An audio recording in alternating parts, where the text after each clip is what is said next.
नमः शिवाय गुरवे सच्चिदानन्दमूर्तये निष्प्रपञ्चाय शान्ताय निरालम्बाय तेजसे। हरिओम प्रभु जी। आज के इस अध्यात्म प्रश्न परिषद में आप सबका स्वागत है। आज का प्रश्न नवीन दास पिठवा जी का भावनगर से है। उन्होंने पूछा है, कर्म कैसे काम करते हैं? माने सकारात्मक और नकारात्मक कर्म आमने सामने कट-मिट जा सकते हैं क्या? सकारात्मक और नकारात्मक कर्म आमने सामने कट जाते हैं, मिट जाते हैं क्या? तो देखो प्रभु जी, मूल से इस मूल बात को समझो। सर्जन रजस तत्व से होता है। रजस की प्रधानता से सर्जन होता है। अब सर्जन होने में रजस प्रधान है और सत्व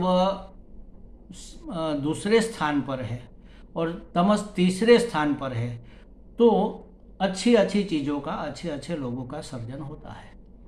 और रजस प्रमुख स्थान पर है और तमस दूसरे स्थान पर है और सत्व तीसरे स्थान पर है, तो हिंसक प्राणी और नारकीय योनि, राक्षसी तत्व, ऐसे स्वभाव, इसका सर्जन होता है। लेकिन कोई भी क्रिया, कोई भी सर्जन माने कोई भी क्रिया रजस के कारण ही होती है। तो ये पूरी सृष्टि, पूरी समष्टि क्रियात्मक है और मनुष्य खास करके रजस प्रधान है। तो कुछ किए बगैर तो हम रह नहीं सकते, और करते हैं उसका परिणाम तो आता ही आता है, उसका फल तो आता ही आता है। अब उसको भोगता कौन है, ये महत्वपूर्ण बात है। फल आने से कोई दिक्कत नहीं है, फल तो आएगा, कुछ होगा तो परिणाम भी कुछ होगा, कुछ करेंगे तो कुछ परिणाम प्राप्त होगा ही होगा। लेकिन उस परिणाम को प्राप्त कौन होता है, ये महत्वपूर्ण बात है। तो कर्म करने के बाद जो फल उत्पन्न होता है वह तो होता ही है, और वह किसी तरह भोगे बगैर मिटता नहीं है। उसका भोग किए बगैर वह मिटता नहीं है। लेकिन उसका भोग कौन करता है, किस रूप में उसका भोग होता है, यह हमें समझ लेना चाहिए। जैसे हमने कोई कर्म किया, सकाम कर्म किया, सकाम माने कामना पूर्वक, इच्छा पूर्वक कि हम यह करेंगे तो यह मिलेगा। जैसे मैं कहता हूँ, 1 महीना नौकरी की हमने तो पगार हमें मिला, तो हमने कामना पूर्वक नौकरी की, कोई सेवा के लिए तो की नहीं कि भाई चलो नौकरी करते हैं तो 1 महीने के बाद हमें इतना पगार मिलेगा जिससे हमारा भरण पोषण होगा। तो ये सकाम कर्म है, उसका फल हमें मिलता है और हम उसको भोगते हैं। अब जो हम कर्म करते हैं सकाम, उसमें अच्छे कर्म भी होते हैं, बुरे कर्म भी होते हैं, भले कर्म भी होते हैं और बुरे कर्म भी होते हैं। भला हमारे लिए हो सकता है, दूसरों के लिए बुरा भी हो सकता है, और दूसरों के लिए भला हो, हमारे लिए बुरा भी हो सकता है। अनेक प्रकार की विविधता कर्मों में रही हुई है। इसलिए तो भगवान ने कहा कि कर्म को, विकर्म को, अकर्म को जानना ये सहज बात नहीं है। बड़े बड़े पंडित भी इसमें भूल कर बैठते हैं। क्यों? क्योंकि वेद में कर्म का विधान है और वेद अपौरुषेय है, माने कि ईश्वर का सर्जन है। तो ईश्वर के बगैर उसको सही सही ढंग में कोई नहीं समझ सकता। या तो ईश्वर स्वयं समझ सकते हैं, या तो ईश्वर की प्राप्ति जिसे हो गई है वह समझ सकते हैं। लेकिन मोटी मोटी बात यह है कि कोई भी क्रिया के बगैर यह सृष्टि टिक नहीं सकती। सृष्टि में हम और आप सब आ जाते हैं, और कर्म किए बगैर कोई रह नहीं सकता, और कर्म होगा तो फल उत्पन्न हुए बिना रह नहीं सकता। फल होगा तो उसका कोई भोगने वाला रहेगा ही रहेगा। अच्छे कर्म का फल अच्छा आएगा, बुरे कर्म का फल कड़वा बुरा आएगा।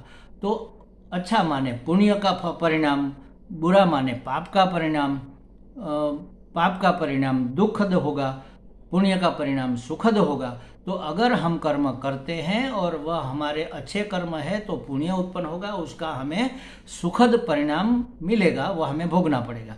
और बुरे कर्म करेंगे तो उसका दुखद परिणाम होगा, वह भी हमें भोगना पड़ेगा। अगर हम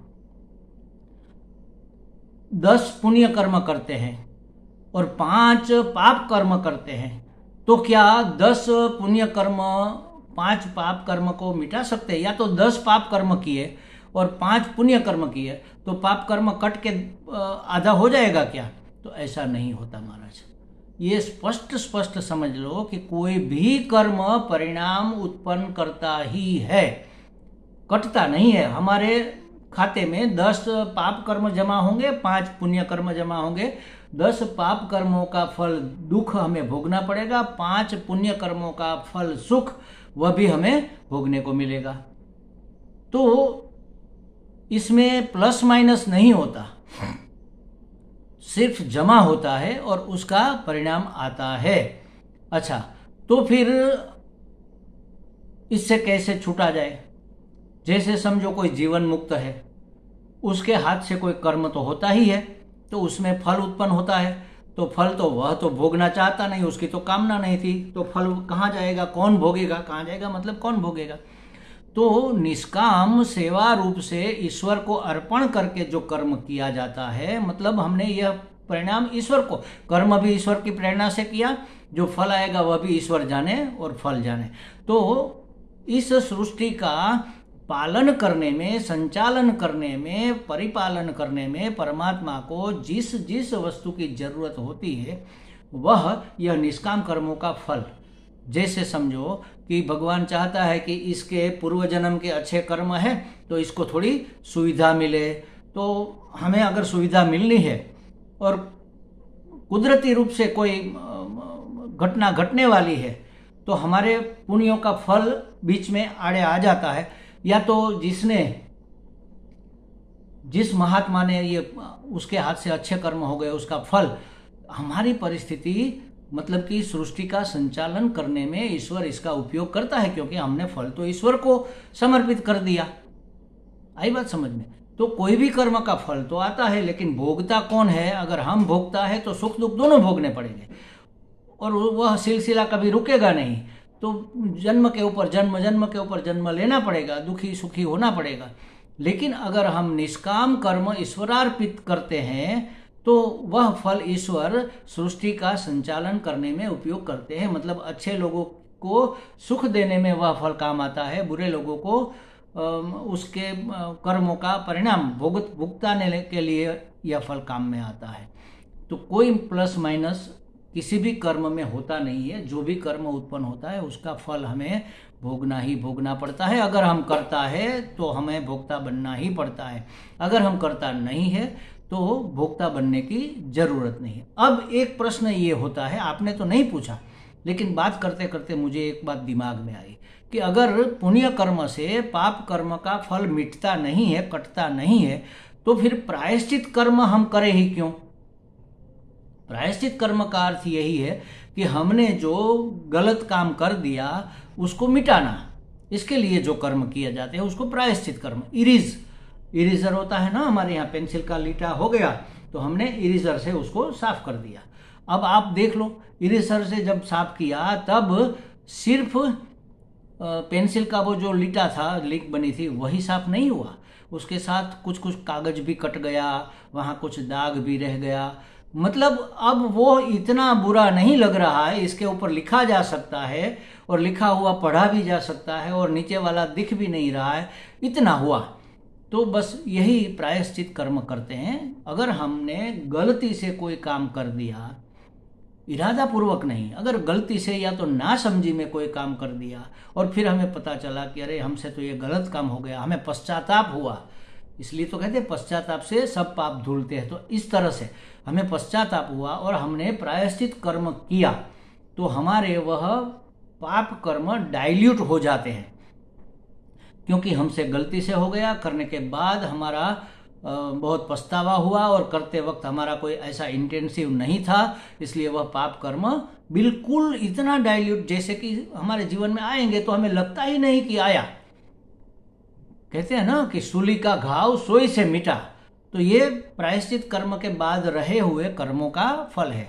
हम जा रहे थे, हमें ठोकर लगी, हम गिरते गिरते बचे, तब हमें पता चला अगर गिरते तो नीचे कांच के टुकड़े पड़े थे, वो हमारी छाती में, हमारे मुंह में, सब जगह घुस जाते हैं और बहुत बड़ी ईजा हो जाती, लेकिन हम संभल पाए।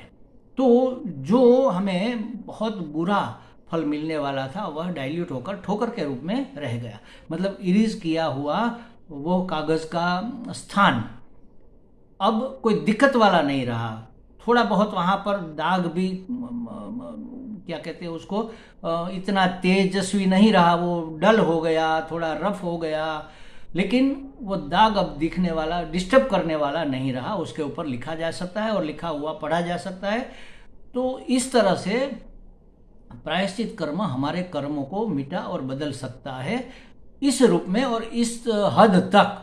लेकिन जानबूझकर किसी का बुरा करने के लिए, किसी को हर्ट करने के लिए, किसी को हानि पहुंचाने के लिए, अपने स्वार्थवश हमने कोई बुरा काम किया है और मन में भी यही इरादा था और इसका कोई मन में पछतावा भी नहीं है, फिर हम कहेंगे कि चलो थोड़ा हमने लूट लिया, किसी को लूट लिया, उसके पास 10,000 रुपये थे, हमने लूट लिए, फिर सोचेंगे कि चलो हमें तो अच्छा मुफ्त के पैसे मिल गए और हमारा धाक भी जमा रहेगा कि इसके सामने कोई ना बोले। तो इस 10,000 में से फिर हमने सोचा कि ये पाप तो हो गया, लेकिन हमें इसका कोई पछतावा नहीं, चलो इसमें से 10% दान कर देते हैं ताकि लक्ष्मी शुद्ध हो जाए। तो हमने 100 रुपये का दान कर दिया या तो 1,000 रुपये का दान कर दिया, तो 9,000 शुद्ध हो गए क्या? नहीं होगा महाराज, ये पछतावा नहीं है। इस तरह से किया हुआ दान ठीक है, थोड़ा एक समुद्र में 1 चम्मच गंगा जल आपने डाल दिया, लेकिन इससे कोई बहुत ज़्यादा फर्क पड़ने वाला नहीं है। तो ऐसे प्रायश्चित कर्म नहीं होते हैं। प्रायश्चित कर्म ऐसे होते हैं कि गलती से हमसे भूल हो गई, उसका हमें पछतावा भी है, हमारा कोई इरादा भी नहीं था और अब पता चला कि इसका बहुत बड़ा नुकसान किसी को हो रहा है, तो हमने प्रायश्चित कर्म किया। जो भी उसके विधान में वेद में लिखा है उसके अनुसार हमने प्रायश्चित कर्म किया, तब उसका परिणाम हमें मिलता है। इरेजर जैसे पेंसिल का लीटा, पेंसिल की लिंक जो हमने रेखा खींची थी उसको मिटाने में इरेजर जो काम करता है, वही काम हमारे प्रायश्चित कर्म करते हैं। मतलब कर्म का फल तो होता ही होता है, कोई मिटता बिटता नहीं, कटता पिटता नहीं है। हमारा इरादा, हमारी भावना, हमारी दानत, हमारे गुरुजी कहते हैं, वही इस कर्म के फल के रूप में काम करती है। जैसी भावना वैसा हमें फल मिलेगा। तो कर्म आमने सामने, सकारात्मक नकारात्मक कर्म आमने सामने कट मिट नहीं जा सकते, दोनों ही जमा रहते हैं और दोनों का फल हमें भोगना पड़ता है। अगर हमें उसका फल नहीं भोगना है, उस फल को हम ईश्वर को दे देते हैं, तो ईश्वर इसका उपयोग समष्टि के संचालन में करेंगे। अच्छे लोगों को उसकी सहायता होगी, बुरे लोगों को उसकी दुविधा, असुविधा पैदा होगी। ये सब ईश्वर अपनी योजना के अनुसार उसका उपयोग करेंगे। हमें लगता है कुछ स्पष्टता हो गई होगी। हरि ओम।